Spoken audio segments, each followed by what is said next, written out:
Behold, the Mandela Effect, the strange phenomenon that seems to be affecting more and more people worldwide. Why am I talking like this?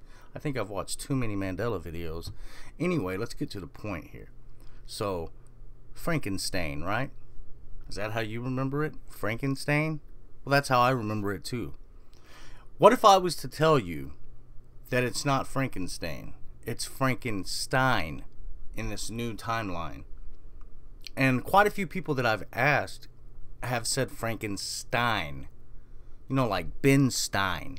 Pronounced like if Frankenstein has, you would think he's of Jewish descent or something because his name's Frankenstein. It's kind of funny when you think about it. Frankenstein. Anyway, it tripped me out too. I mean, I'm sure most of you remember Frankenstein, but nope, it's Frankenstein now.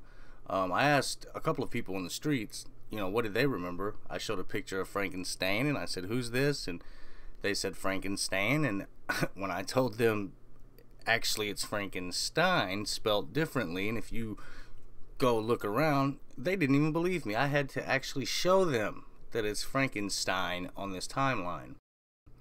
And many of them just couldn't believe that they never noticed, or some of them just were purely non-believers, like, no way, it's Frankenstein. And that's how I felt at first, but I had to embrace the whole Mandela effect that's going on. The scary thing is, guys, it's starting to mess with my personal life now. I mean, it's not just movie quotes and logos from way back when.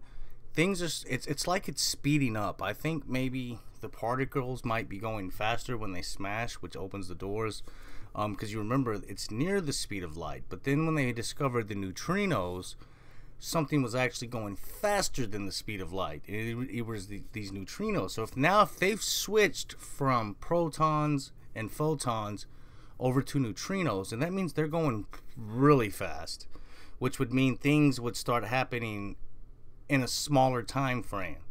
For instance, this morning I couldn't find my keys anywhere. I mean, I looked everywhere, and I come in every day, I hang my keys up next to my refrigerator where I have a little hook, and I go on about doing whatever I'm doing to the rest of the day. Well, I wake up the next morning, I grab them from the hook, I leave.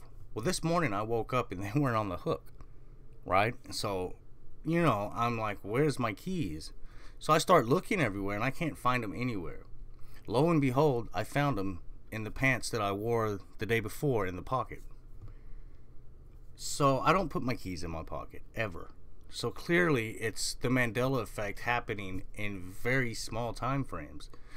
What happened is, in one timeline, I hung the keys on the hook like I always do, and in an alternate universe, I put the keys in my pocket for whatever reason would have caused me to do that. Maybe in that timeline I do it all the time. I don't know. But I put the keys in my pocket, and then CERN probably smashed a particle that day or something, and it crossed those two timelines over, and, there you have it. So, and I know you're thinking, dude, you probably just put your keys in your pocket and didn't realize it, but if you know me, you know how bizarre that would be for me. I mean, that would imply that I have a false memory, and that's just too crazy to believe. I mean, that's nuts. It's bizarre. There's no way.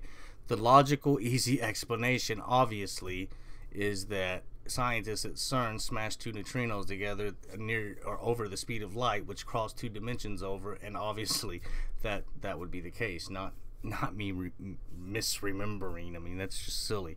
So things are starting to affect my personal life as well. So check this out. I mean, look what's happening, man. I never said I was meeting you and your mom for dinner. No, I did. I see what the problem is here. We're obviously on two separate timelines. On your timeline, I said I would meet you on my... Hello? Hello? I mean, it's getting crazy. Even my daughter's mad at me, man. She's like, Dad, I thought you said we were going to spend some time together. Psh, not in this timeline. I never said that. I would have never said that. I've got things to do, and she's like, you said this and you said that, and I'm like, blame CERN, not me. In some alternate timeline, I might have said we'd spend some time together or something, but not in this timeline. So they're really just messing with my life. So if anybody else is having problems with CERN, come, with their stupid little particle smashing starting to overlap into your personal lives and giving you problems, then leave me a comment and let me know I'm not alone in this. Thanks.